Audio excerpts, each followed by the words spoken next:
Salut à tous et bienvenue sur Miles and Minds, the podcast. Aujourd'hui, j'ai le plaisir d'accueillir Yoann Chabalier, ici présent, ex-archer de haut niveau, qui aujourd'hui a fait sa transition vers le trail et qui a subitement arrêté le sport. Aujourd'hui, on va avoir l'occasion de parler un peu de tout ça, de parler de cette transition, de comment aussi le tir à l'arc ça a pu t'aider dans le trail. Rester dans le thème, dans le cadre de cet épisode, on est accueilli par Lyon Archerie ici, donc on a un super cadre qui va bien avec notre thème tir à l'arc. Yoann, bienvenue, merci d'être venu aujourd'hui sur le podcast. Merci à toi de m'accueillir et puis ravi de pouvoir échanger un peu sur tout ça et d'avoir l'occasion d'en parler parce que pour moi aussi c'est l'occasion de concrétiser un peu tout ça et de mettre des mots sur cette transition et sur ce souhait qui était le mien d'arrêter à la suite du bac Ouais. pour prendre des études dans le sport notamment et pour me diriger vers les sports outdoor. Et aujourd'hui, j'ai choisi le trail, celui qui me passionne le plus et qui me rapproche de l'environnement qui me rend heureux finalement. On a parlé un peu en off, mais tu connaissais déjà Lyon Archerie. Tu me disais, là on a fait un tour un peu, on a regardé le matos et tout, ça a déjà bien changé depuis que toi t'as arrêté. Eh ben exactement, alors il y a pas mal d'évolutions techniques, il y a des renouvellements régulièrement, comme je te disais juste avant, pas forcément des records qui ont changé de manière stratosphérique, mais par Ouais. contre les visuels sont très changeants, je trouve, avec l'apparition d'amortisseurs jusque sur les poignets, voilà, des petits changements notables que j'aime Que bien, toi t'avais pas. non, que moi j'avais pas, Ok. et que j'aime bien observer. Pour la petite anecdote, Lyon Archerie est la première archerie à m'avoir fait des réductions quand j'étais archer. Donc voilà, une archerie que j'ai plaisir à découvrir de l'intérieur, très fournie et très pro. Ouais. C'est très beau. Alors je te propose de recommencer ton histoire au tout début, au tout petit Yoann de l'époque. Comment toi t'as commencé le sport en général et comment t'as commencé Ok. le tir à l'arc? Alors le sport, c'est une belle anecdote. En fait, j'étais donc petit, j'avais des soucis cardiaques de naissance qui ont basculé sur des soucis aussi pulmonaires avec quelques hospitalisations pour de l'asthme Ok. et des petits soucis cardiaques. Et donc j'ai commencé sous les conseils de ma pneumologue qui, contre l'avis des autres médecins, m'a forcé à faire du sport en se disant que ça aurait des bénéfices, notamment sur mes poumons. Ok. Donc j'ai commencé comme ça, avec de la danse, du water polo, du badminton, Ah oui, t'as beaucoup. vraiment fait de tout. J'ai touché à tout. Et le tir à l'arc est arrivé lors d'une MJC. En fait, c'est la seule activité que j'avais dans mon petit village le mercredi où mon père avait la garde. Ouais. Et donc c'est le premier sport que j'ai partagé avec mon papa. Ok. Donc il m'emmenait tous les mercredis, très très tôt. J'étais, je pense, au CP, quelque chose comme ça. Ça n'a pas duré très longtemps, ça a duré 6 mois. Et puis je me suis coupé le doigt patinoire, Ah donc pas merde. plus de tir à l'arc. Tu t'es coupé le doigt, mais comment Oui, ça? le pouce, en fait j'ai oublié de mettre mes gants. On Ah. faisait tous la queue pour vérifier qu'on avait notre matériel avec les instituteurs, institutrices. Et à ce moment-là, il y a quelqu'un qui décide de pousser le groupe. Et moi, je tombe aussi. Et je mets ma main sous les patins de quelqu'un qui saute. Ah putain, la double. Voilà. C'était le cauchemar quoi, qu'on veut pas faire, tu l'as fait. Voilà, exactement. Et donc, j'ai mis quelques temps. Bon, la coupure n'était pas dramatique, hein. Aujourd'hui, j'ai mon pouce en entier, mais j'ai perdu l'ongle. J'avais une cicatrice en dessous. Voilà. Et du coup, j'ai eu l'obligation d'arrêter. L'accident n'était pas grave, mais voilà, j'ai eu l'obligation d'arrêter pendant 8 mois. Et en fait, j'ai pas repris de licence les années d'après. Et arrivé au collège, quand mes crises d'asthme ont recommencé fortement et que j'ai décidé de reprendre plus de sport pour essayer de passer outre ces crises-là, j'ai choisi de reprendre le tir à l'arc, notamment le mercredi, puisque c'était aussi le seul sport qu'il y avait sur la garde de mon papa. Donc ce jour-là, c'était soit je faisais du tir à l'arc, soit je faisais pas autre chose, entre guillemets. Sauf que cette fois-ci, plutôt que d'aller dans cette MJC, j'ai décidé de m'inscrire dans un vrai club. Et là, tout a vraiment débuté, où j'ai commencé à avoir un entraînement par semaine, puis à arrêter les autres sports pour en faire 2, 3 fois. Et j'ai réellement débuté le haut niveau qu'en 5e, à la suite d'une... Tôt quand même. Donc oui, assez tôt au Ouais. final. Mais c'est vrai que dans ces sports-là, c'est les structures nationales qui sont Pôle Espoir, Pôle France, et qui sont au sein des CREPS, sont sélectives très très tôt. Et donc mon coach m'en a parlé à cette période-là. Et pour la petite histoire, en fait, ça faisait très longtemps que je faisais de plus en plus de sport et que je rêvais d'un internat dans lequel on puisse partager les deux Ok. sans savoir réellement que ça existait. Et le premier coach à m'en avoir parlé, c'est mon coach de tir à l'arc Ok. qui pensait que j'en avais les capacités. Et donc quand il m'en a parlé, je lui ai dit feu, Ouais. je renouvelle une saison de plus, j'arrête encore un autre sport pour pouvoir rajouter des entraînements sur ces périodes-là et on enchaîne. On essaye, on voit ce que ça donne. C'était trop tôt, mais c'est pas grave. J'avais envie d'essayer et de Ok. toute façon, c'était le moment aussi. J'étais dans une période où l'année d'avant, j'avais eu beaucoup de crises d'asthme, comme je le disais, un environnement dans lequel je commençais à me sentir de moins en moins à l'aise et de moins en moins en capacité de passer au-dessus de cette normalité-là, en fait, Ouais. qui en était presque devenue une dans ma tête. Donc, je m'étais imposer le fait de partir en internat à la fin de l'année. Et donc, quitte à le faire, autant le faire avec le sport de haut niveau, vivre ma passion pleinement, qui était le dépassement de soi et le sport de haut niveau à cette époque-là, pour, entre guillemets, combattre cette récurrence d'une maladie qui n'était pas grave, mais qui, moi, m'affectait mentalement Ouais. profondément. Donc, c'était vraiment un échappatoire et j'ai préféré me dire, je joue all-in pour essayer d'aller dans une structure de sport de haut niveau en tir à l'arc, parce que c'est le sport dans lequel j'ai le plus de capacité à ce moment-là, Ouais. plutôt que d'aller dans un internat simple et d'avoir un cursus scolaire basique. Tu l'as dit avant, tu as fait quand même pas mal de sports, tu as fait water polo, danse, etc. Est-ce que cette ambition de faire plus aussi dans un autre sport, tu l'as eu ou c'est vraiment avec le tir à l'arc que ça existait? Et Alors uniquement avec ce sport? j'ai toujours eu l'ambition d'en faire beaucoup dans toutes les choses que j'entreprenais. En water polo, j'avais pas la possibilité d'aller en compétition le week-end, mais pour autant, je faisais partie des bons du groupe et j'y étais invité. En badminton, on a fait une qualification sur les championnats de France universitaires. En danse, j'avais eu l'opportunité de réaliser un duo lors du spectacle de fin d'année. Ouais. Enfin, voilà, c'était une opportunité qu'on nous a offert à deux personnes. Enfin voilà, chaque fois que j'allais dans un sport, j'y allais pleinement. En tout cas, je m'y investissais pleinement et ça donnait des résultats, mais pas au point de rêver ou d'imaginer le fait d'aller à haut niveau. Ok. Donc quand en tir à l'arc, on m'a pas proposé simplement le fait de participer aux compétitions ou le fait d'être capitaine de l'équipe ou etc. Qu'on m'a vraiment proposé quelque chose de grand entre guillemets. Que quand mon coach m'en a parlé, il m'a parlé de ça comme étant la porte ouverte à potentiellement des Jeux Olympiques à l'âge adulte, des Coupes du Monde, Ouais. des Championnats d'Europe. Donc voilà, il y avait vraiment, en tout cas lui, quand il a présenté les choses, il n'a pas présenté les choses à l'échelle de la compétition départementale qu'on avait le week-end, mais bien d'ambitions grandes et dans lesquelles il fallait avoir une réflexion, même à cet âge-là, même en cinquième, avoir la Ok. réflexion de se dire, là, tu vas y passer tes journées, quoi. Et tu te rends compte que tu peux faire un truc dans le sport au moment où lui te parle? Ou est-ce que avant ça, à tes débuts, tu te rends compte que t'es pas facile, mais que comment dire, t'as des facilités? Alors, j'ai jamais eu le sentiment d'avoir des facilités, de par Ok. le fait que il y avait tout cet environnement-là Oui, de de maladie, maladie, etc. etc. Sans dire que ça me bloquait, puisqu'aujourd'hui, si je bascule dans d'autres sports qui sont des sports d'endurance, malgré ces choses-là, c'est que ça a plus d'impact du Mhm. tout. Oui. Donc ça n'avait pas non plus un impact dramatique à cette époque-là. Mais en tout cas, ça m'a jamais permis de me dire je le fais pour la performance et je le fais parce que je peux faire quelque chose de grand. Non, je le fais avant Ok. tout parce que moi, ça m'apporte quelque chose et Ouais. moi, ça me pose la tête quand j'y suis. Je pense pas à ces maladies-là. J'ai l'impression que je vais mieux une fois que j'en ai fait. Donc, j'en fais de plus en plus. Et il y a un peu à ce moment-là cette idée de plus j'en fais, mieux je me sens. Mhm. Donc, en fait, j'ai envie d'en vivre. Ouais, je comprends. J'ai pas forcément envie d'en performer, mais j'ai envie d'en vivre. Oui. Et la performance aujourd'hui fait quand même partie surtout dans un sport comme le tir à l'arc, il n'y a pas toute cette vision des réseaux sociaux qu'on a aujourd'hui dans d'autres sports qui te permet d'en vivre en étant amateur.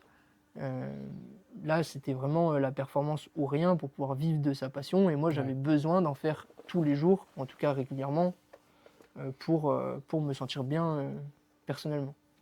Donc tu parles avec ton coach, il te montre un peu tout ce qui est possible de faire et te fait forcément un peu rêver, j'imagine. Est-ce que tu peux nous parler un peu de ton ascension derrière ça? Comment ça se passe la suite une fois que ça y est, tu t'es dans le bain? Alors la suite, elle est compliquée jusqu'au moment de la sélection, parce que forcément, c'est pas quelque chose, on a beau t'en parler, beaucoup de gens ont envie d'y aller, donc il faut se Oui. préparer à tout ça. Donc il y a les stages départementaux, puis tout de suite ça se passe bien et j'en parle. Donc on me fait passer sur les régionaux. À l'époque, je faisais 1,65 m pour 45 kg. Il faut quand même tirer un peu de puissance dans un arc. Donc il y a tout un aspect physique à travailler rapidement si je veux y être déjà à la fin de l'année. Puisque moi je m'étais mis une date butoir de me dire c'est à la fin de l'année ou de toute façon j'irai en internat et donc je ferai peut-être moins de sport et j'aurai pas de deuxième opportunité. Ouais.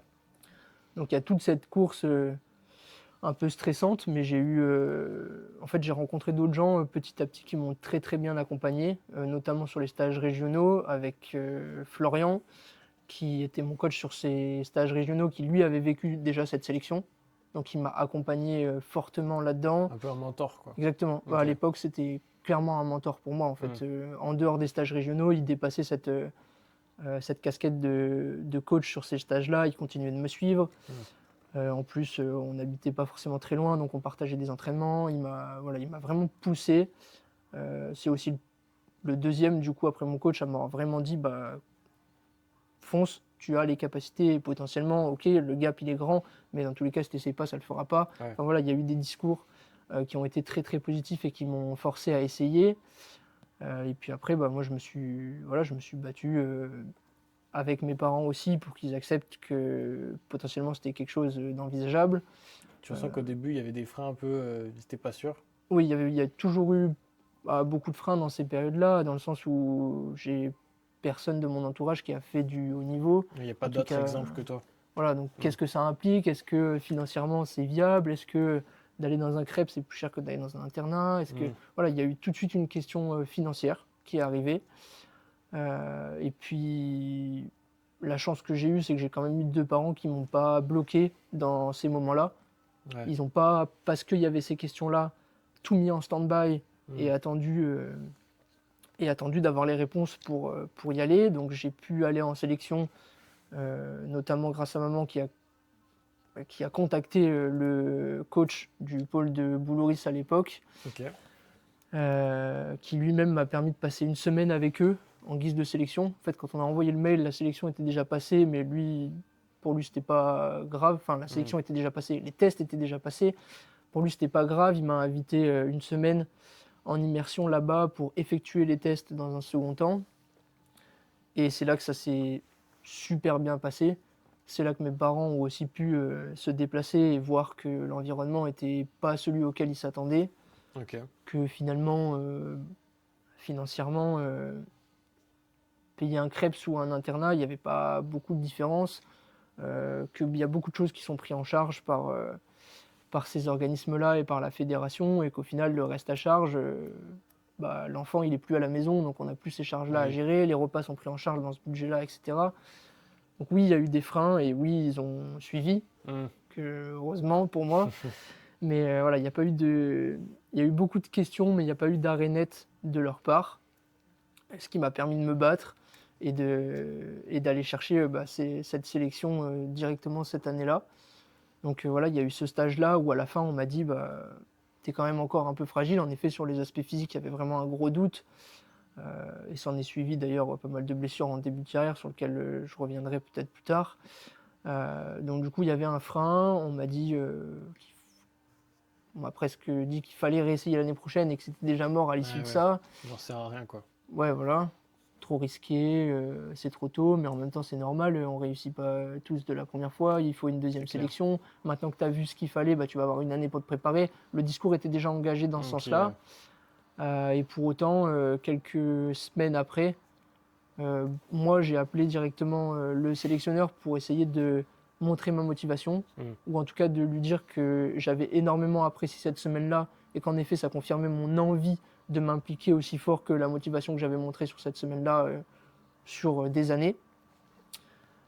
Et à la grande surprise, 2 mois après, ma maman m'appelle dans le bus à la sortie des cours en me disant que je suis sélectionné. Et évidemment, j'y crois pas. Et s'ensuit tout le processus de surprise qui fait du bien. Et voilà, donc du coup, je fais ma rentrée en 4e à Boulouris.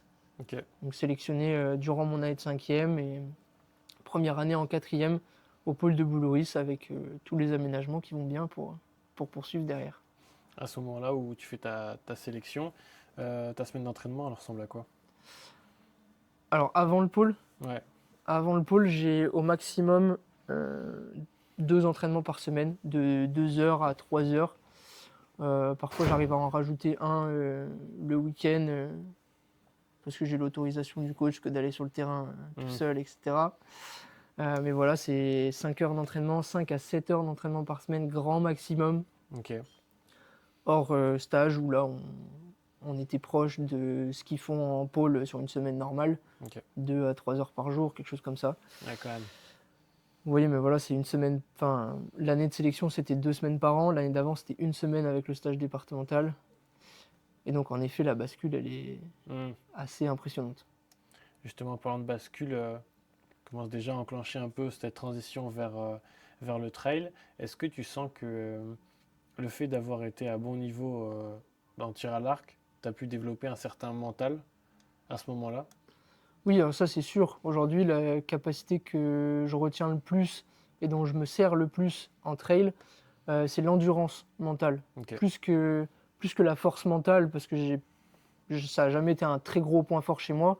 Parce que j'ai plutôt un point fort à me centrer sur moi-même. Donc en phase de duel, par exemple, j'ai toujours eu Hmm. quelques difficultés. Mais du coup, cette capacité que j'ai toujours eue en qualification à être performant et à me centrer sur moi-même pendant longtemps, parce que le tir à l'arc, c'est surtout une intensité de concentration qu'il faut garder longtemps, Oui, c'est donc vrai. une endurance de concentration. Et c'est cette capacité-là qu'aujourd'hui, je me sers le plus sur un trail de, aujourd'hui, ma distance la plus longue, 85 km le week-end dernier. J'ai pas de baisse de concentration entre le kilomètre 0 et le kilomètre 85. J'ai Ok. vraiment, alors sur certains trails l'an dernier, j'en ai, mais j'en ai pour cause de mauvaise alimentation, pour des causes Le externes, problème externe, ouais. exactement. Mais voilà, cette intensité de concentration, j'arrive à la garder du début à la fin, à lever les pieds comme il faut, à Hmm. être lucide sur les conditions météo, à aussi changer d'équipementier au bon moment, sentir les choses, parce que Ouais. c'est aussi beaucoup de feeling, je trouve, le tir à l'arc. Il y a énormément de sensations techniques, de postures à avoir, et je suis très focalisé sur tout ça Ouais. encore aujourd'hui. Voilà, ça m'arrive de me faire des remarques sur des crispations pendant que je cours, sur Ah des ouais? entraînements ou des choses comme ça, Ah, parce donc il y a que, aussi ces trucs d'adaptation et tout. exactement, et il y a cette, cette concentration et ce point de focalisation sur ma posture qui est aussi omniprésent encore aujourd'hui dans le trail. Hmm. Et du coup, j'ai moins de déformations que si j'avais pas cet atout-là, je pense. Ouais. La gestion de l'échec aussi, peut-être, ça a aidé, tu penses? Oui, forcément. Même si en trail, t'en as peut-être pas eu tant au final. Ouais, pas mal quand même, Pas hein. mal? Ah, la première année, j'ai fait quand même pas mal de boulettes, mais c'était Ah ouais? aussi une année de test. T'es allé sur quoi la première année? Première année, j'ai fait 3 courses majeures dans l'année. Trail de Paladru, UT4M Ouais. et Saint-Élion. Les 3 sur des formats 80. Mais tu DNF sur aucun des trois. Je DNF sur aucun des 3, mais il y en a qui ont fini Ça a été dur, quoi. dans des états assez lamentables, hein. Ok. Le premier, le trail de Paladru, je finis mes 3 derniers kilomètres à 195 BPM de moyenne avec des pics à 210, Ok. alors que je suis à 16 minutes au kilomètre, je crois, de moyenne, Hmm. uniquement parce que j'ai des troubles à l'estomac qui me causent Ouais. des crampes aux abdos, à un point où voilà, j'abandonne pas, Hmm. mais je finis en marchant et en m'arrêtant très Ok. très souvent. Donc voilà, il y a en effet, il y a quand même eu l'an dernier pas mal d'échecs, hein. Ma Saint-Élion, c'est pareil, hein. Mes 20 premiers kilomètres, je les ai fait dans mes temps normaux. Hmm. Et derrière, pareil, un pépin gastrique qui me cause des troubles pendant 40 kilomètres à m'arrêter 4-5 fois. Tu considères quand même ça comme un échec? Quand tu vomis au milieu de la course, que tu es capable de repartir, à la fin, tu le fais pas. Enfin, tu le perçois pas comme un échec. Hmm. Mais d'un point de vue uniquement performance, Mais quand on c'est pas parle de bon optimal. niveau, c'est un échec en termes de performance. En Ouais, de termes gestion de course. de... Non, enfin, en termes de dépassement de soi, en Hmm. termes sportifs, non, c'est pas Ouais. un échec. Oui, En parce tout qu'en cas, fait, pour moi, je vois l'échec comme t'as pas fini la course, tel que tu as perdu pendant une compétition à tir à l'arc, tu vois. Mais en fait, oui, c'est vrai qu'il y a ce point-là aussi. Mais du coup, tu sens que ouais, ça t'a aidé quand même. Oui, ça c'est indéniable que ça m'a Ouais, aidé dans le sens où, en effet, j'ai passé 6 ans dans les structures où de toute façon, tu es déçu de ta compétition, faut ouais, passer à la prochaine. oui, Et j'ai eu la chance d'être encadré pendant 6 ans par des gens spécialisés là-dedans. J'ai été suivi par un préparateur mental, par un psychologue, ok. Ah, par t'étais voilà. entouré quand même. Oui, oui, j'étais très très bien entouré. Aujourd'hui, je le suis plus, mais ça me permet d'avoir cette expérience de le faire au minimum, dans un minimum tout seul.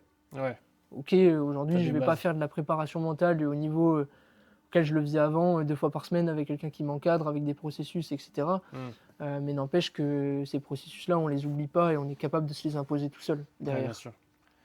Est-ce que tu peux nous parler un peu de la transition ensuite qui s'opère du triathlon, du tir à l'arc au trail? Pourquoi, en fait, là, tu nous racontes ça, tu fais ta passion, tu vois, tu commences à avoir un bon niveau, etc. Qu'est-ce qui fait qu'au final, tu te dis, j'arrête?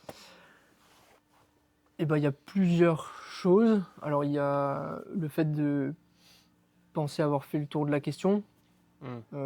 Alors, en effet, j'ai pas eu le palmarès que je souhaitais, mais je pense avoir être allé chercher dans le tir à l'arc ce qui humainement me sert aujourd'hui et ce qui me qualifie aujourd'hui, ce que j'avais envie Ouais, de trouver en moi humainement. Déjà m'éloigner de ce contexte de maladie régulière, d'asthme régulier, de ne pas savoir comment le traiter, hmm. etc.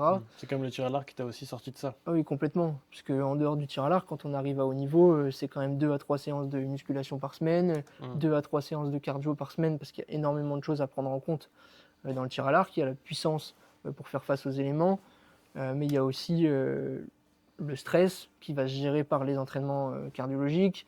Le fait d'avoir une fréquence cardiaque qui va être basse, ça va limiter les tremblements. Donc voilà, il y a pas mal de paramètres qui sont pris en compte dans ces structures-là de manière encadrée. Ok. Mais voilà, j'ai eu la chance de vivre des Olympiades par les Jeux Olympiques de la scolarité, donc de vivre une semaine avec une journée d'ouverture, une journée de fermeture, enfin une Hmm. cérémonie d'ouverture, une cérémonie de clôture, de vivre dans un environnement d'équipe de France pendant une semaine. J'ai eu la chance de faire une sélection en équipe de France, j'ai eu la chance de faire quelques Coupes du Monde parce qu'on en a une qui est organisée à Nîmes et de jouer chez les Ah, seniors. Nîmes, chez moi. Exactement. C'est vrai. Ouais. C'est vrai qu'on n'en a pas parlé avant, mais en effet, tous les ans, Nîmes est le plus gros club en France et organise une Coupe du Monde qui nous offre l'opportunité à nous, en tant qu'archers français, d'aller se frotter au gratin international, hein. Ouais. À la sortie du Covid, j'ai pu jouer chez les seniors alors que j'étais encore que cadet et de rencontrer le champion du monde de la discipline de tir en campagne, de rencontrer en duel celui qui sera médaillé de bronze aux Jeux de Tokyo la même année, donc Hmm. de me frotter au plus haut niveau finalement et de jouer avec ces gens-là, de ne pas être ridicule face à ces gens-là. Ouais. Donc voilà, j'ai vécu un peu tout ce palmarès-là qui, en tout cas, en fin de carrière, me suffisait, même si j'espérais beaucoup plus, hein. Quand j'ai entamé, j'espérais les JO, j'espérais l'équipe de France régulièrement. Ouais, bien sûr. Euh, mais voilà, quand on arrive à la fin du bac et qu'on doit choisir entre les études et le tir à l'arc, hein, finalement, pas complètement, mais déjà qu'on fait première terminale en 3 ans, derrière, on nous dit maintenant c'est all-in, soit pour les JO et l'équipe de France senior, soit pour les études, entre guillemets. On sait qu'on va faire des années en 2 ans, quoi. On sait qu'on Ouais. va perdre des années d'études, qu'on va faire encore plus de sacrifices alors qu'il y en avait déjà Ça, pas c'est mal. obligatoire. C'est voilà, Hmm. au bout d'un moment, quand tu veux élever ton niveau, tu es obligé aussi d'élever ton niveau de sacrifice. Et puis quand tu es jeune, t'as pas de. T'as moins d'obligations financières, Hmm. tu as les parents qui suivent derrière, tu as tout un tas de choses qui n'ont plus la même ampleur une fois que tu sors du bac. Ouais. Là, il faut financer des études, c'est encore un niveau financier supplémentaire. Il faut jouer avec les seniors, donc il faut jouer avec un niveau d'intensité qui est encore plus important. Donc oui, il faut engager les sacrifices en conséquence. Et moi, à ce moment-là, je commençais déjà à perdre la passion pour le tir à l'arc et pour la Ouais. répétition que ça insuffle. Je me sentais plus passionné par les sports outdoor dans lesquels il y a une Hmm. différenciation des terrains de jeu sur lesquels tu joues. Oui. Rester au niveau en tir à l'arc, ça veut dire ne pas aller, en tout cas pas facilement, vers le tir en campagne ou le tir nature, qui eux ont des changements plus réguliers et moins monotones que la discipline olympique. Ouais, toi, tu avais cette envie quand même de voir autre chose. Exactement, j'avais déjà cette envie depuis quelques années de voir autre chose, et quand quand je vois que au niveau de sacrifice auquel je me mettais, j'arrivais pas à élever mon niveau au niveau des seniors, et qu'il y en avait qui étaient bien plus précoces que moi dans la Ouais, discipline, de ton âge. de mon âge, oui, et puis même des plus jeunes qui commençaient à être très très performants aussi. Quand l'envie y est plus, et qu'en plus tu as du mal à gagner et à te projeter au très très haut niveau et dans ces sacrifices-là, Ouais, ça, c'est ce qui a fait la transition, c'est ce quoi. qui a fait la transition. Très honnêtement, voilà, il y a un manque de performance qui a fait la transition, et il y a aussi fortement le manque d'envie Mm. d'engager plus de sacrifices pour réélever mon niveau. Et puis voilà, j'étais passionné par d'autres disciplines, j'étais passionné par des marques dans lesquelles j'avais envie de travailler, j'étais passionné par un environnement sportif dans lequel j'avais envie de m'investir de manière professionnelle, voilà, en tant que salarié de marque, en tant que développeur produit, en tant que... Voilà, il y a plein de métiers qui m'attiraient, et je me suis dit de ne pas aller explorer ça, ce serait une mauvaise chose. Et je me suis aussi dit, bah, pourquoi pas aller m'investir dans un bachelor, aller découvrir ces métiers-là, tout en gardant un niveau sportif correct, Ouais. pour potentiellement aller aborder une deuxième carrière plus tard, différemment, peut-être avec les réseaux sociaux, peut-être à nouveau avec la performance si je m'en sens capable dans des sports d'ultra-endurance où je voyais des gens performer à 40 ans. Mm. Voilà, il y avait vraiment cette envie de voir autre chose et de me dire bah, je vais rien louper, quoi. Ouais. Est-ce que tu te souviens de ta dernière flèche? Je me souviens de la dernière que j'ai apprécié tirer, oui. Ouais, c'était quoi? Je pense que c'était sur cette Coupe du Monde à Nîmes, pas Ok. l'année où je joue avec les seniors, mais l'année d'après. Donc c'était déjà 2 ans avant que j'arrête, hein. Où voilà, j'ai viens titiller les meilleurs juniors cette fois-ci aux qualifications, et finir premier des qualifications d'une Coupe du Monde, ça a quand même une saveur. Et puis surtout, le combat à distance est quelque chose que j'aime. Ouais. Les qualifications, c'est un effort sur soi-même. Tu es seul face à ta cible. Tu as moins cette présence d'adversaire constant sur toi. Et voilà, moi, je fais du sport avant tout pour me dépasser et pour Ouais. éliminer ce stress et ces maladies-là, pour être en bonne santé au final. Moi, Ouais. à la base, je fais vraiment du sport pour retrouver la santé et pour me battre contre moi-même, aller chercher du dépassement de soi. C'est ça que j'aime. Les grosses séances d'entraînement de volume en tir à l'arc, oui, celles-ci, je les apprécie. Parce que tu vas chercher tes limites, parce que tu cherches à être encore performant alors que tu viens d'envoyer 3 heures de tir. Voilà, les stages intensifs avec l'équipe de France où on envoie 8 heures par jour, Mm. où le matin tu t'entraînes, l'après-midi tu t'entraînes, et qu'à la fin de la journée on te demande d'être encore à un tel niveau de performance. Oui, Ouais. ces phases-là d'entraînement, Ça elles te m'ont pousse. toujours passionné, et je pense qu'elles me passionneraient encore aujourd'hui. Mm. Honnêtement, c'est des efforts de concentration et de dépassement de soi, comme je le disais, qui moi m'attirent. Mm. Et c'est ce que je viens chercher aujourd'hui dans le trail et l'ultra trail. Justement, aujourd'hui, tu nous dis que c'est dans ça aussi, vélo de route quand même, cyclisme Oui. qui prend pas mal de place aussi, qui vient compléter tout ça. J'imagine que tu pratiques déjà un peu au moment où tu arrêtes le tir à l'arc. Oui. Comment ça se passe les premiers entraînements? Il n'y a plus de tir à l'arc, il n'y a plus que toi et tes sentiers. Comment ça se passe? Alors ça s'est pas opéré tout de suite, la transition. Ok, il y a eu un Il y petit a moment eu, de latence. ouais, exactement, en fait, sur les 2 dernières années de tir à l'arc, j'ai un collègue avec moi en équipe de France qui fait aussi pas mal de vélo et qui m'emmène avec lui. J'ai un de mes coachs qui me prête son vélo, et voilà, je découvre le cyclisme, mais j'ai toujours été passionné par la course à pied depuis mes premières années au Creps. Ok. Voilà, le Creps de Boulouris, c'est 85 hectares de forêt. Je l'ai poncé, hein. Il connaît tout. Les courses d'orientation de nuit, de jour. Mm. Voilà, il y a eu énormément de kilomètres ces années-là aussi, et c'est là que j'ai découvert la course à pied. C'est là que j'ai commencé à suivre à l'époque la team Scott, Ok. parce que j'avais acheté ma toute première vraie paire de chaussures ma deuxième année, aidé par un magasin de running Ok. qui a attendu la fin de saison pour me brader une paire à prix coûtant, une paire de Scott. Et voilà, c'est comme ça que j'ai commencé à regarder le trail, donc ça commence assez tôt. une passion pour ça. Après, je me suis retrouvé à Dijon, où il y avait beaucoup moins de sentiers, beaucoup moins de dénivelé, pas de voiture pour aller chercher des sentiers, etc.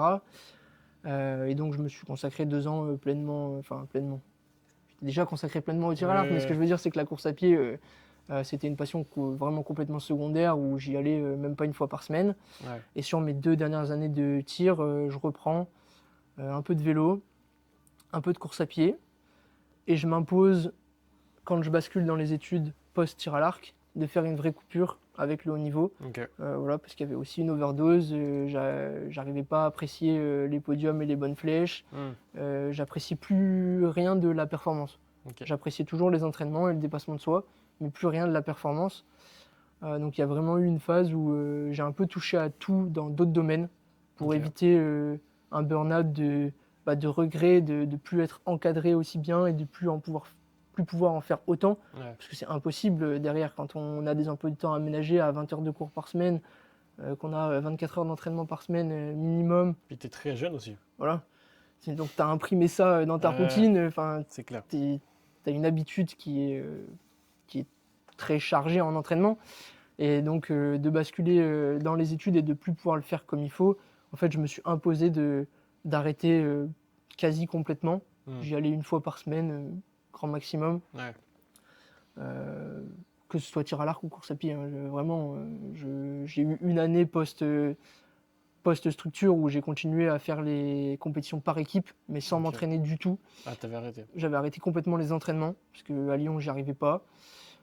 J'avais pas trouvé de structure, j'avais pas de voiture, j'avais pas. Voilà. Et puis, de toute façon, trop complexe pour quelque chose qui tu serait voulais pas, freiner, de toute façon. voilà, qui serait pas ma vie plus tard. Donc, je préférais consacrer ce temps-là à autre chose. Donc, j'avais arrêté complètement les entraînements de tout sport quasiment, en me consacrant à mes études et à des projets de découverte de ce nouvel environnement professionnel. Ok. De me dire, bah voilà, j'étais parti pour ne rien regretter. Donc plutôt que de m'enfermer à nouveau dans du sport sans être encadré, etc. Et puis à faire des pseudo burn-out parce que derrière, t'as pas l'accompagnement qu'il faut, c'est plus aussi simple, etc. Et de toute façon, je serais plus aussi performant. Ouais. Donc plutôt que de subir ça, j'ai décidé de mettre autant d'intensité dans des projets de découverte professionnelle. Donc le week-end, je faisais du bénévolat, je me suis investi dans un club de vélo pour lequel j'ai fait une refonte du site internet alors que j'y connaissais rien. Je me suis auto-formé sur plein de choses. Donc, tu t'es engagé dans d'autres Voilà. projets, quoi. Exactement. J'ai rempli ma vie de plein d'autres projets. J'ai essayé d'entreprendre auprès des associations pendant 1 an pour les accompagner sur de la communication, pour fournir, au final c'était plus du bénévolat que de l'entrepreneuriat.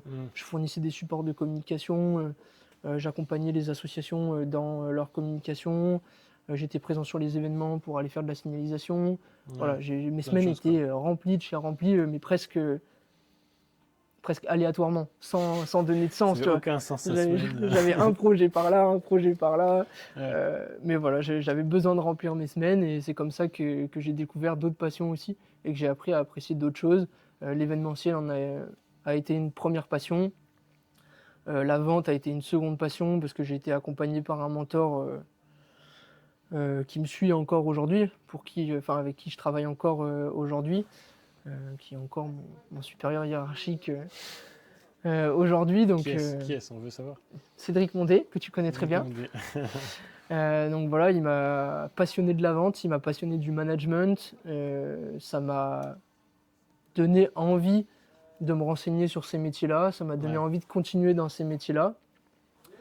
Et puis petit à petit, j'ai quand même repris le sport parce que en fait, d'arrêter nettement, ça m'a recausé des crises d'asthme régulières. Donc d'arrêter complètement, je suis à nouveau retombé là-dedans. Alors pas à l'intensité que j'avais jeune parce que j'étais en capacité de les gérer, mais le fait de retourner dans une ville fermée avec la pollution qui était une des causes principales visiblement de ces crises, et le fait d'arrêter le sport qui m'accompagnait là-dedans, tout ça en même temps a fait que j'avais à nouveau des crises régulièrement.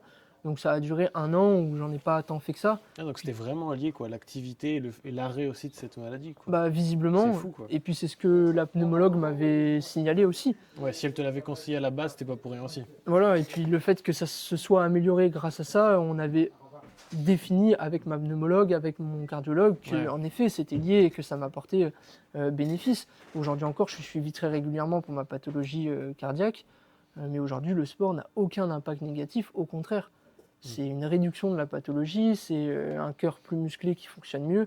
Donc voilà, j'ai pas pu arrêter très longtemps parce que Ouais. je sentais aussi que même si j'avais envie d'entreprendre dans un des projets divers que j'ai fait et variés, je sentais que j'avais besoin de ce sport pour me sentir plus performant aussi d'un point de vue professionnel.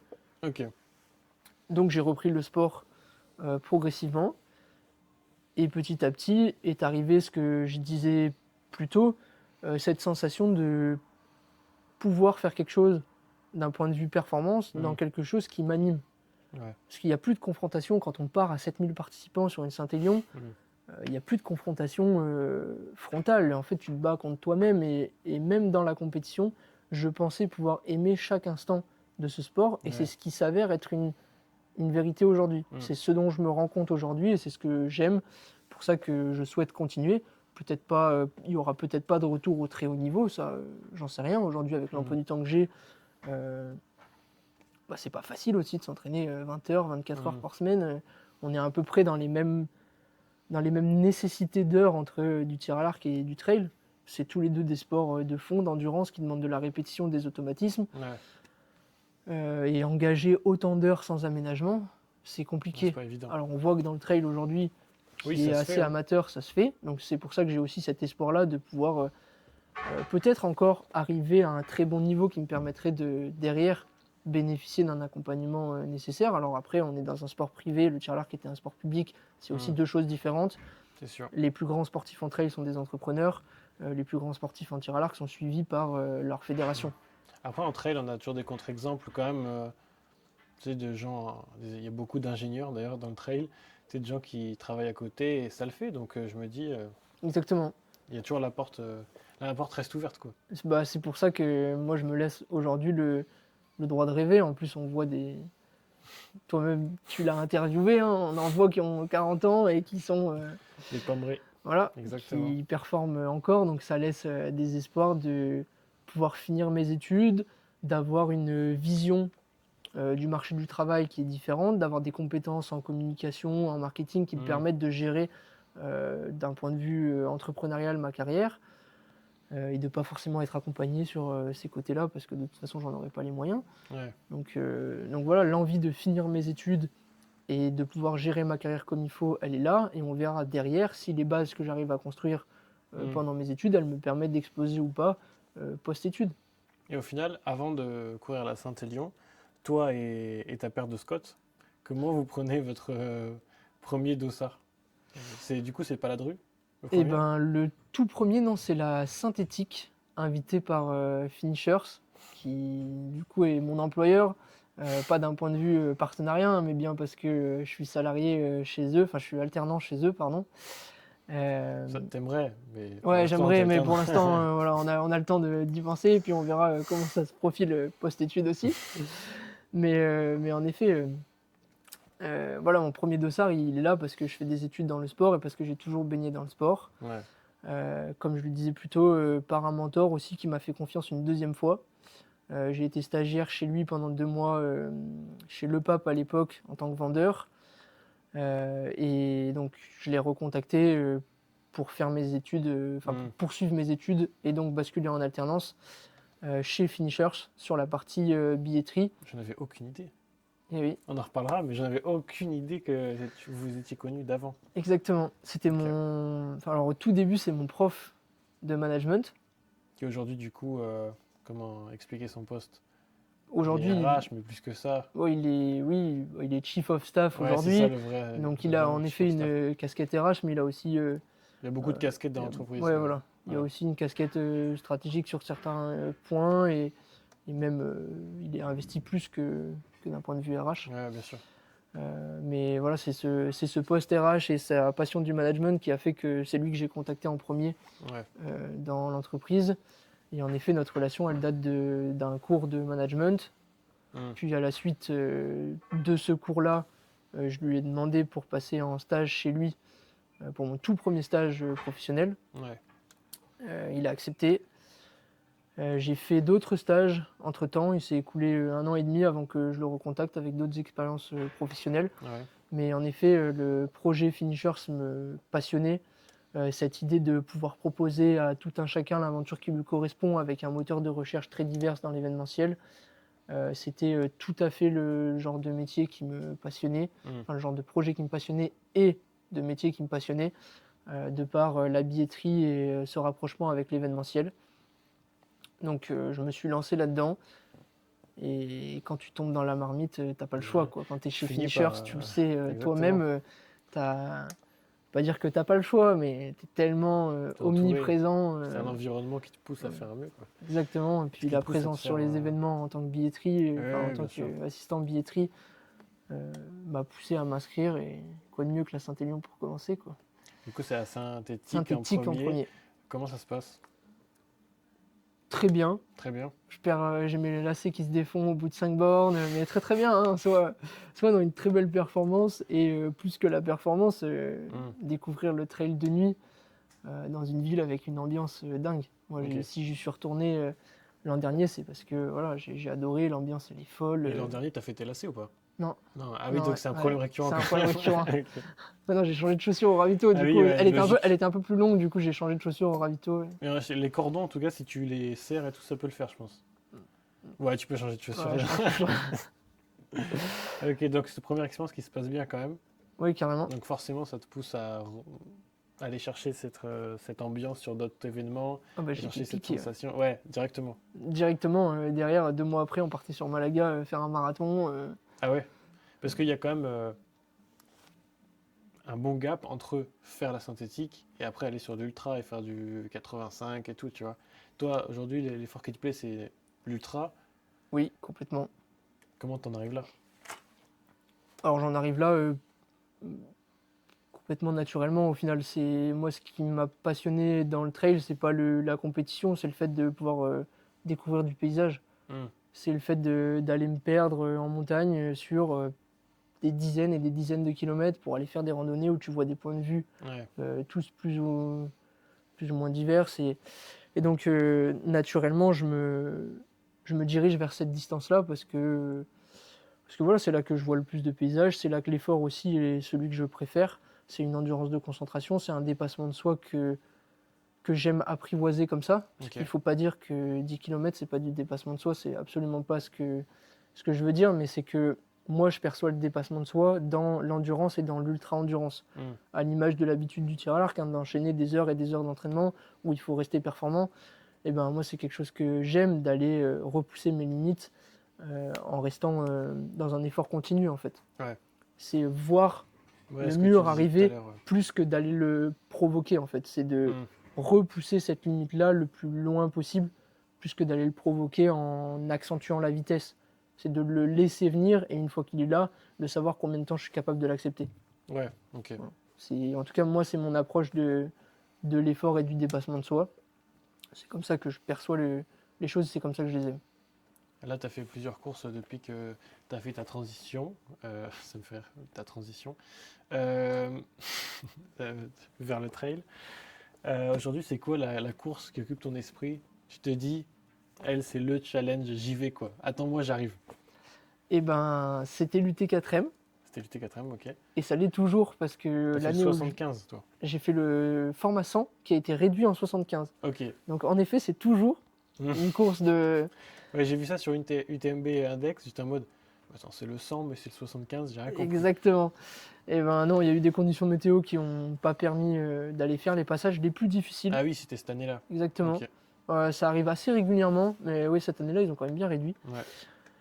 Mais du coup, j'ai encore pas vu les... Enfin, j'ai pas vu. Je les ai fait en reco, mais je les ai encore pas vécu en course, les passages les plus durs et les passages les plus mythiques. Ça reste à faire. Exactement. C'est un terrain de jeu que j'affectionne parce que c'est là que je suis né aussi.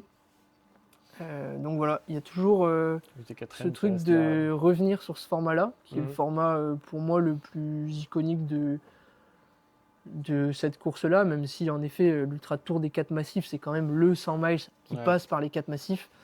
Mais c'est le format que j'affectionne le plus et c'est le format sur lequel il y a le plus de concurrents aussi, je Mhm. trouve. Donc voilà, d'aller me frotter. Je pense que si un jour j'y vais vraiment pour performer, avec le seul objectif que d'aller faire un podium. Ce Ouais. sera sur cette course-là en premier Ok. que j'aimerais le faire. Et même pour ma toute première année de trail, ça faisait 12 mois que je m'étais mis à courir sérieusement. D'aller faire 26e sur une course comme celle-ci, Mm. aller faire premier espoir. Enfin, mon objectif, c'était d'aller faire premier espoir, de gagner avec 1 heure d'avance. C'est la course qui m'a donné envie et qui m'a fait espérer aussi aller performer plus tard. Ouais. C'est la seule course pour l'instant que j'ai fait sans encombre, sans trouble, avec une Mm. bonne préparation. Donc Ouais, tout voilà, s'est bien passé, quoi. exactement. J'espère pouvoir répéter ça et y retourner avec le même entrain, quoi. On a hâte de suivre ça. Est-ce que tu es coaché? Alors depuis très très peu, parce que j'ai toujours pensé que d'avoir fait des années de haut niveau, d'avoir la rigueur, des heures d'entraînement, je serais en capacité de le me faire tout seul, renseigner et de le faire tout seul. Puis c'est avéré que bah voilà, il y a eu plein de pépins cette première année. J'ai appris énormément de choses et j'ai eu la chance d'avoir quelqu'un dans mon entourage qui s'est professionnalisé en tant que coach, Ok. qui m'a proposé de le faire gratuitement dans un premier temps et de découvrir ça pendant longtemps. Tu peux peut-être dire le nom s'il y en a qui seraient intéressés? Exactement. Donc je suis suivi par un membre de l'ACLV, donc de l'Amicale Cycliste Union Vèze, qui est Walter Legos, donc qui travaille dans les cabinets de conseil, Ok. majoritairement d'un point de vue environnemental à l'origine. Donc moi, en fait, ce qui m'a attiré et pourquoi je dis ça, c'est parce que c'est quelqu'un qui a une force de travail monumentale. Il m'a toujours impressionné par ça. Il travaille des heures et des heures, il prend de plus en plus de responsabilités à vue d'œil depuis que je le connais, Ok. donc depuis 4 ans. Quand il a décidé de se professionnaliser dans sa passion, parce que lui, sa Mhm. passion, c'était ça, c'était de coacher et d'accompagner les gens. Et du coup, c'était le vélo. Exactement, plutôt lui dans le vélo. Ok. Je l'ai rencontré donc par l'Amicale Cycliste Lyon-Vèze. Euh, et lui, de le voir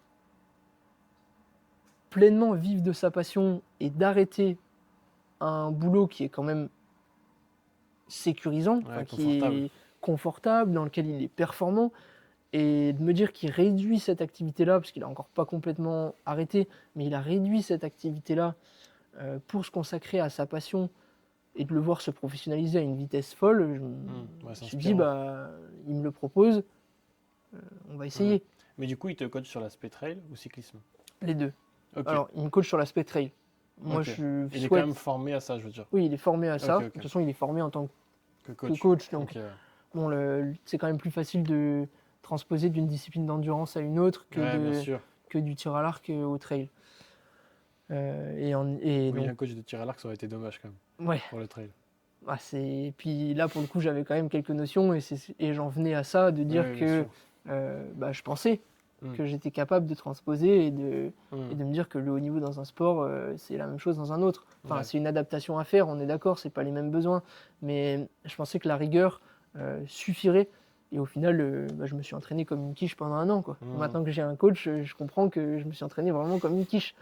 Du coup, comment ça se passe, votre relation est-ce que il t'envoie les entraînements dans la semaine? Est-ce que tu lui dis ce que tu aimerais faire et vous ajustez autour de ça?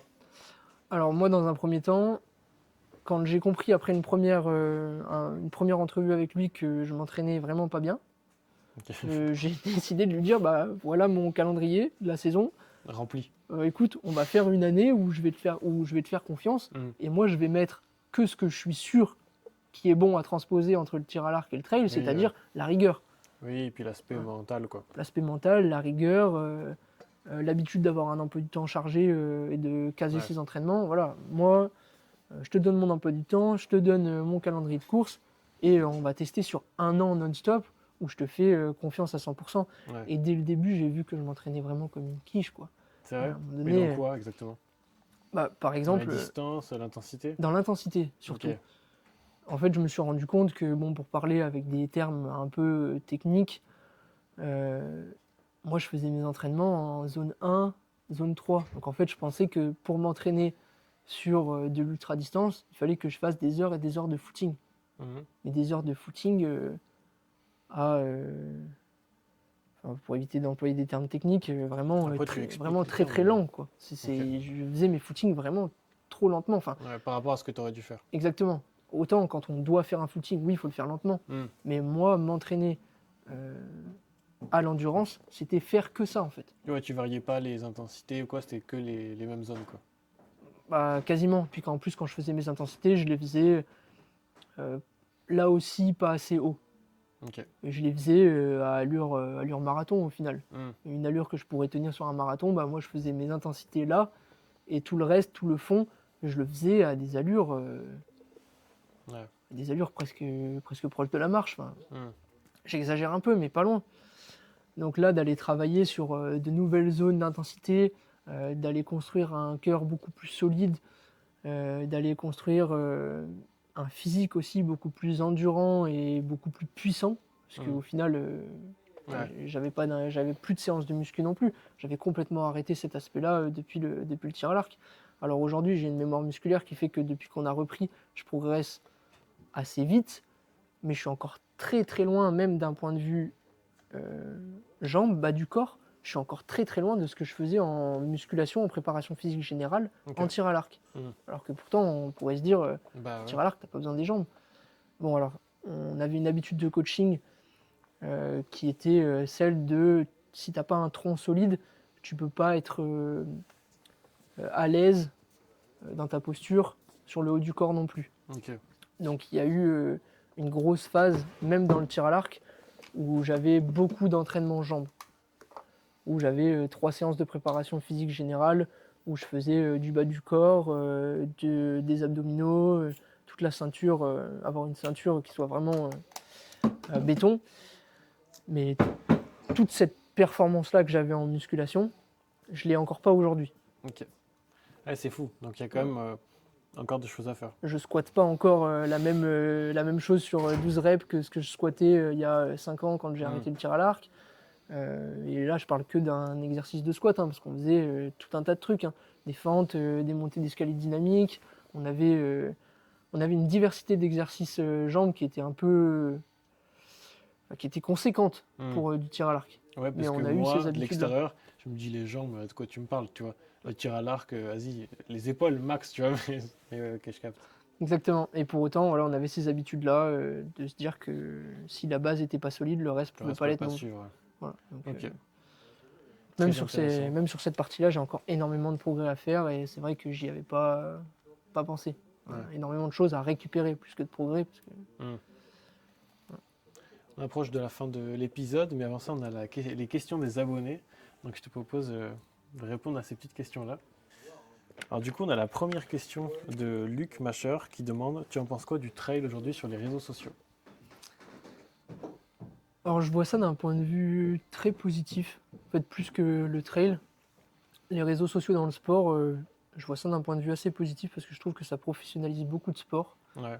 Ça apporte beaucoup de visibilité et je trouve que ça permet à beaucoup de gens de vivre de leur passion. Alors bon, on prend un exemple d'actualité comme ça c'est parlant. On ne sait pas si c'est vrai et on ne sait pas si ça va faire le buzz ou pas. Mais ça a aussi en effet un impact négatif dans le sens où ces gens qui vivent de leur passion se retrouvent avec des problématiques qu'ils n'avaient pas envisagées. On prend la problématique de Clem Kiko en ce moment, hein, qui vient de poster au moment où on tourne son post comme quoi il arrête quoi. Il arrête, ouais.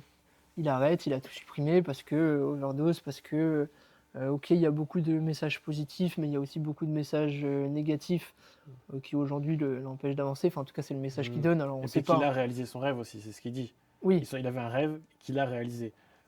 Qu'est-ce que ça va être, je sais pas. Mais ouais, bref, voilà, on sait pas trop ça encore où sortira ça en en juin, est. donc d'ici juin, je pense qu'on saura. Fin mai, juin, on saura. Ok, bon bah, on Ou peut-être pourra, pas, hein, on j'en sais pourra rien. rajouter une petite Un petit partie. sous-titre.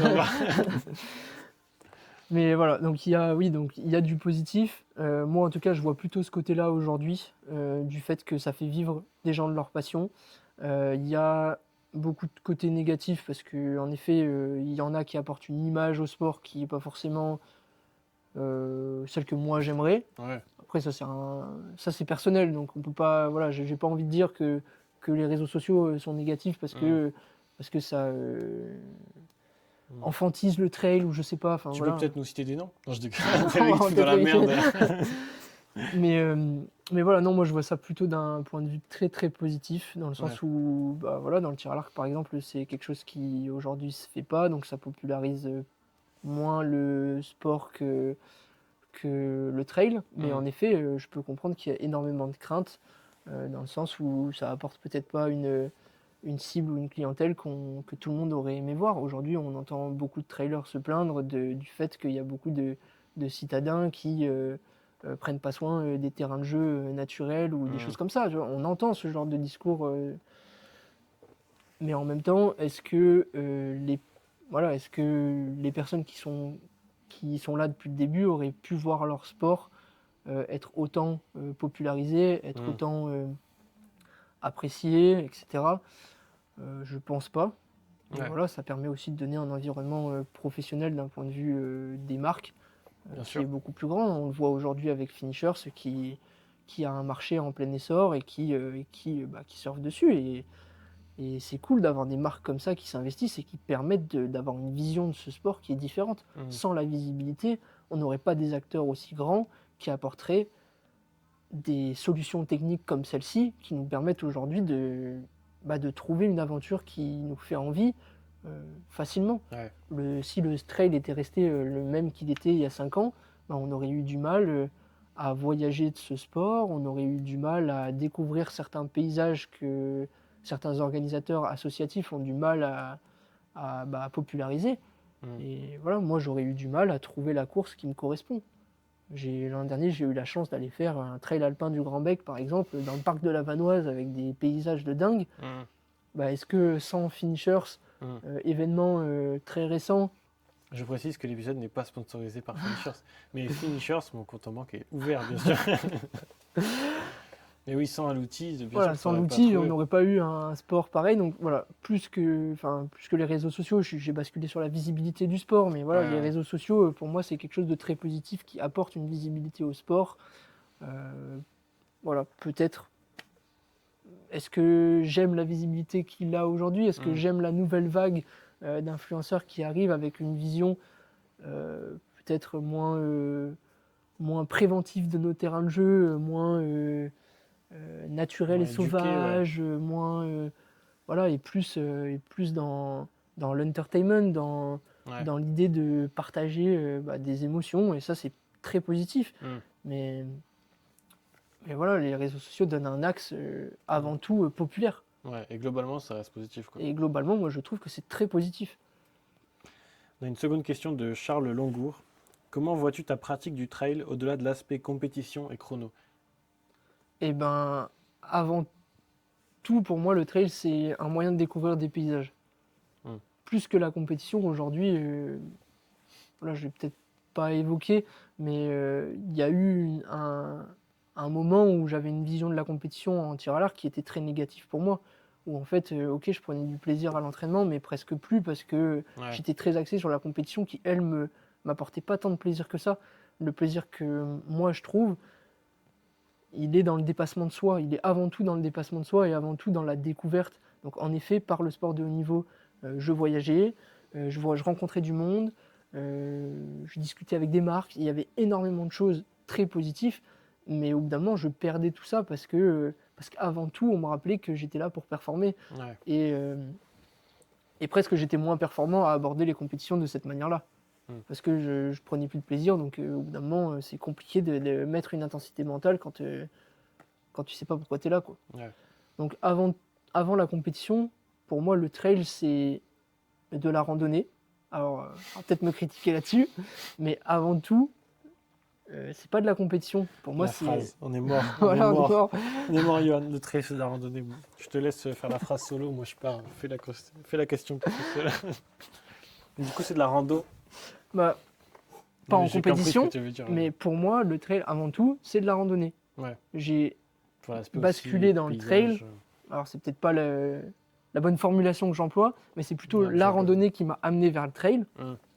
Parce qu'avant tout, voilà, c'est de découvrir des paysages, c'est rencontrer des gens, découvrir des paysages, voyager. Ouais. Il y a il y a toute cette partie-là qui vient largement avant la compétition. Ok. Moi, la compétition aujourd'hui en trail, je la vois déjà pas forcément d'un point de vue du classement et de la place, je l'aborde toujours d'un point de vue chrono. Ok. Alors, c'est assez naturel, voilà, parce que j'aime me dépasser et Ouais. j'aime repousser mes limites avant d'aller me bagarrer et de jouer des coudes dans la dernière descente. Voilà. Ce qui m'est encore jamais arrivé. Bientôt, j'espère, je te le Mais souhaite. voilà, on verra. Et quand tout ça arrivera, j'aurai peut-être aussi un autre discours. Ouais. Est-ce que si un jour j'arrive à jouer un podium sur un grand événement, est-ce que si j'arrive à jouer un podium très serré, où ça joue des coudes, où ça se confronte, est-ce que j'aurai le mental pour aller chercher tout ça? On n'en sait rien. Puis est-ce En que fait, ça c'est pas va avant. pas te faire le même effet que tir à l'arc? Exactement. Alors, tout ça, évidemment, je retourne pas dans le trail Non, sans avoir pris du recul sur tout ça. c'est Et ça. sans me dire qu'aujourd'hui, je l'aborderai très différemment et qu'aujourd'hui, j'ai hâte que ça Ouais, arrive. bien Tu sûr, vois, bien sûr. je suis dans cet état-là de me dire, Mm. j'ai hâte de me confronter au meilleur. J'ai hâte d'aller jouer des coudes parce que c'est aussi une autre façon de voir le sport et qui est tout aussi positif pour moi. Mais avant tout, on passe des heures et des heures, on passe des dizaines d'heures, des vingtaines d'heures par semaine à l'entraînement. Si je prends pas de plaisir là-dedans, évidemment que je ne serais pas retourné dans cette boule de neige-là. Bien sûr. Euh, Mais le plaisir, du coup, il est aussi ailleurs, en exactement. dehors de la Il est compète, avant quoi. tout ailleurs. D'ailleurs, je prends moins de plaisir en compétition que d'aller me faire un GR sur plusieurs jours. Ouais, bien Je sûr. vais pas dire que je prends moins de plaisir, c'est pas le mot, mais avant tout, je fais ça pour aller faire des GR Mm. et découvrir du territoire. Ok. On a une question de Noé qui demande où trouve-t-il cette force mentale pour s'appliquer à une telle discipline? On a un peu parlé avec le tir à l'arc, etc. Exactement. Alors, côté discipline mentale, il y a toujours des hauts et des bas. Je pense que la discipline mentale, c'est d'accepter ses hauts et ses bas. Et ce que j'ai jamais su faire en tir à l'arc et ce que je pense avoir le plus appris, c'est arriver à faire des pauses, Ok. arriver à s'écouter. En fait, tu peux. Enfin, en tout Tu fais cas, des pauses, toi? bah ouais, ça m'arrive. Ah Ouais. ouais? Quand Alors t'es des blessé. pauses Quand t'es blessé, tu fais des pauses. aussi, et ça fait partie du processus. Ouais. Mais Ouais, Mais non, s'écouter plus, quand même. en fait, on fait pas des pauses. C'est sûr, je vais pas faire une pause pleinement. Oui, Je vais oui, pas bien dire sûr. pendant un mois, je vais pas aller courir ou Ouais, ce serait etc. fou, J'ai ça. quand même même si je suis passionné par ça, quand j'ai pas envie, je m'impose quand même une certaine rigueur parce Oui, que je oui. sais que j'ai envie d'avoir l'option que de pouvoir performer post-études. Donc je m'impose quand même cette rigueur-là. Ouais. Après, où est-ce que je trouve la force? Bah, comme j'allais dire, moi je trouve que la force c'est aussi de s'écouter et de se dire quand tu es fatigué, ok, il y a des moments où il faut accepter que tu es moins productif, mais il faut quand même le faire. Mm. Tu vois, voilà, cette intensité-là, oui, elle vient du tir à l'arc, oui, elle vient du fait que j'ai géré un double projet, et elle vient du fait qu'aujourd'hui, j'ai encore envie d'en gérer un parce que j'aime ça et que j'aime cette intensité-là. J'y trouve aussi du plaisir quelque part. Mm. Il n'y a pas de... Il n'y a pas de secret. Il y a un moment donné, si tu prends pas de plaisir, tu seras jamais aussi performant et aussi bon que quelqu'un qui est capable de s'imposer cette rigueur et qui en plus a ce plaisir-là, tu vois. Ouais. Donc aujourd'hui, je suis convaincu que j'ai cette passion suffisante pour m'imposer cette volonté-là et cette rigueur-là. Et elle vient presque naturellement. En fait, je parle rarement de rigueur aujourd'hui parce que je m'impose pas Ouais. de préparer mes affaires le matin pour que quand je rentre des cours, j'ai juste à enfiler ma tenue, aller courir. Mm. Je fais mon entraînement, je reviens, je fais mes devoirs, je vais me coucher. Et le lendemain, je recommence. Et c'est quelque chose que j'aime en fait. C'est une organisation que j'aime parce que dès que je switch, dès que je bascule dans ce sport-là, j'ai le cerveau qui réfléchit autrement. C'est étonnant, mais je travaille 2 heures sur un dossier, je vais courir 1 heure et je reviens 2 heures. Dans la deuxième heure, je suis plus créatif. Enfin, dans la deuxième tranche, je suis plus créatif. Ouais. J'ai le cerveau plus frais. Donc moi, c'est comme ça que je m'évade en fait. C'est comme ça que je me ressource. Et donc, il n'y a pas forcément une notion de rigueur à outre mesure. Ouais. Oui, il faut savoir se l'appliquer quand on n'a pas envie, quand on est fatigué, quand on a des courbatures, mais que c'est bon quand même d'y aller. Voilà. Et c'est là-dessus que comme je disais, je pense avoir fait le plus de progrès parce qu'en tir à l'arc, j'avais tendance à aller au surmenage tout le temps, notamment parce que je prenais pas de plaisir, donc du coup, nerveusement, c'était très dur. Mm. Post-compétition, j'avais pas le droit de prendre une journée de pause Ouais. parce que j'étais dans une structure, parce qu'il y avait des horaires d'entraînement, parce que tout ça. Il y a des Et exigences puis, quand même derrière. il y avait des exigences, il y avait des gens qui qui croyaient en moi et qui investissaient aussi, hein. La fédération, elle finance une partie du projet quand même, bien hein. sûr. Derrière, puis, tu il y a dois des- assurer quoi. Voilà, il y a des sponsors, il y a une ville qui suit, il y a un club, donc il faut assumer. Mais tout ça aussi, je suis prêt à le réaborder. Même si un jour j'ai des sponsors qui suivent, même si un jour j'ai des obligations. Aujourd'hui, je sais ce qui est bon pour moi. Et je pense que ce recul d'avoir tout arrêté pendant un an, d'avoir pris le temps d'y réfléchir avant de retomber là-dedans, je suis prêt à aborder tout ça différemment. Et j'ai un autre point de vue. Et voilà, en tir à l'arc, j'allais souvent au surmenage. Aujourd'hui, j'y vais de moins en moins. Ouais. J'y vais encore parce que je suis un passionné de dépassement de soi et que je suis un dur au mal et que malheureusement, Oui, ma c'est première aussi un année, peu je me plaisir. suis blessé régulièrement parce que j'allais Ouais. trop loin. Mais tout ça, c'est aussi une phase d'apprentissage de retrouver ces sensations de limite qui ne sont pas les mêmes en trail que celles que j'avais en tir à l'arc. Johan, merci beaucoup. Merci beaucoup d'être venu sur Miles and Mines raconter ton histoire. Alors, nous, on sait que c'est pas ta première fois sur Miles and Mines parce que tu as déjà tenu la caméra, tu as déjà fait pas mal de trucs et c'est pas fini. Mais merci beaucoup d'être venu. C'est un épisode super intéressant. En plus, dans ce contexte-là. Donc, merci beaucoup. Merci d'être venu. Et merci à toi de m'avoir accueilli et puis un grand merci à Lyon Archery qui nous a encore accueillis aujourd'hui. Et dernière question, la question traditionnelle. Si tu devais résumer la course à pied en un mot ou une phrase, ce serait quoi? En un mot, ce serait l'évasion. Évasion. C'est la première fois que je l'ai celui-là. C'est rare, hein. Souvent j'ai des doubles. Là, c'est la première fois que j'ai évasion, je crois. Et je crois que c'est le bon mot. Ouais. Ouais, c'est le sport qui me permet de déconnecter. Où est-ce que les auditeurs peuvent te retrouver? Et sur ma page Instagram, Ouais. Johan Chabalier. Johan Chabalier, qui sera en description. Vous pouvez retrouver tout ça. Merci encore. Et puis, on va rester sur ça, l'évasion. C'est pas mal. C'est poétique en plus. Restons Merci. là-dessus. Ouais, merci à tous d'avoir écouté. Et puis, on se retrouve dans 2 semaines pour un nouvel épisode. Salut. Ta dernière flèche, tu nous disais, c'était il y a combien de temps? 3 ans. 3 ans. Ouais.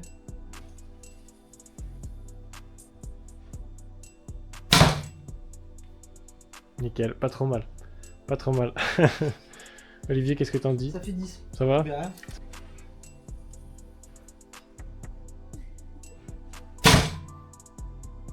Olivier, est-ce que tu veux nous parler un petit peu de l'archerie, de ce que vous faites ici? L'archerie, ça fait depuis 84 qu'elle existe, comme je disais, donc ça remonte à un petit peu de temps. On a évolué avec le marché du tir à l'arc. On s'est développé beaucoup aussi dans toute la partie ciblerie, installation pour les salles de sport. Ouais, tu les nous montrais mairies, tout à l'heure. ça, Ouais. voilà, donc montrer les machines pour fabriquer les cibles-rondes en paille. On est le seul fabricant français de cibles-rondes en paille, ainsi que de cibles à lamelles de mousse. Et on fait bien sûr tous nos murs, donc sous des productions françaises, made in France. C'est ce qu'on essaye d'appuyer au maximum. Sur ça, les produits, même les mousses, les cibleries qu'on pose sur des chevalets, pareil, c'est des productions françaises, de la même manière. Et bien sûr, on a toute la partie archerie, donc on a fait notre nom dans notre petit milieu au fil des années pour arriver à aujourd'hui d'être le leader du marché dans l'activité tir à l'arc. Et on fait aussi tout ce qui est la partie tourisme en même temps, et on travaille avec des revendeurs, des grandes marques, Casal, Decathlon, etc. Donc voilà, on a pu développer ça au fil des années. On a le plus grand stock de marchandises de France. On a eu l'occasion de le voir. Ah oui, il y en a là, il y en a encore en sous-sol, il y en a un petit C'est vrai peu partout. On manque de place même à la fin, mais bon, il faut avoir ça. Mais ça empêche que toutes les semaines, on a des livraisons qui arrivent des fournisseurs de Belgique, de Hollande, etc. Ok. Parce qu'il manque toujours quelque chose. Il y a tellement de catégories de produits différentes maintenant. Donc ça demande un choix énorme et un stock énorme en même temps aussi, quoi. Donc c'est ce qu'on essaye de faire au mieux. Après, on a une équipe, on a des départs de colis de commandes tous les jours pour des clients. Donc on a transporteur La Poste et transporteur gros colis qui passent tous les jours pour expédier, pour être livré au plus rapidement. On essaye d'avoir le meilleur service possible, quoi. Magnifique. En tout cas, merci de nous avoir accueillis aujourd'hui. C'était un super cadre pour faire ça. Et puis du coup, on invite tous les auditeurs qui seraient intéressés à venir ici. Je pense qu'on est sûr de trouver ce qu'on cherche au vu de la grandeur du magasin. Parfait. Merci beaucoup.